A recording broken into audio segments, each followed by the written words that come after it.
All right, check it out. It's not completely fixed, but bam, bam, bam, bam. All right, bam, bam, bam, bam. All right, bam, bam, bam, bam. All right, so it's not completely fixed, but we fixed most of the bugs, and I know the other bugs that need to be fixed. Let's go over the current changes. In the top level constant macro section, we have added this you done fucked up good section, and we've commented out the previous constants. And then down here, we've added the new constants, which are tenths of the size of a tile in discrete units, not 20ths, because I fucked that up, and now we are rectifying that. In the top level lookup tables section, we have also commented this out, this TE7 to D20, because it needs to be TE7 to D10, so we fixed that.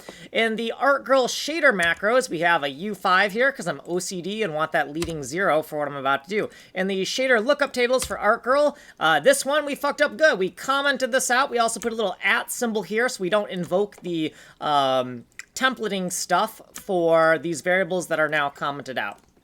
Down here, we have the new lookup table that takes a tile size exponent and converts it to a D10 value. We're going to use this in our code. Down here, this is commented out again because we don't need this to escape this scope, but the TQX, TQY, we do need it to escape this scope because we're going to use TQX and TQY later. We're inside of the use auto tile foreset feature section, and then down here where we're doing this math, this is a D10, it's not a D20, and then this is a U10, not a U20. So we're going to get the 10 by 10 grid cell position, and then we need to convert that to a 5 by 5 grid cell position. So we're going to figure out which quadrant we're in to truncate this number down into a 5 by 5, convert that 5 by 5 to a one-dimensional index, 0 to 24 inclusive, and then this bit shifting math here is still correct. This is still correct, right? So shifting out the correct bit from this little tiny bit-packed 5 by 5 bitmap. And down here, what we did previously, what we did in this video, we'll fix the other things later. You have been here. If you want a longer explanation, you can go here. Like, subscribe, send money in the mail.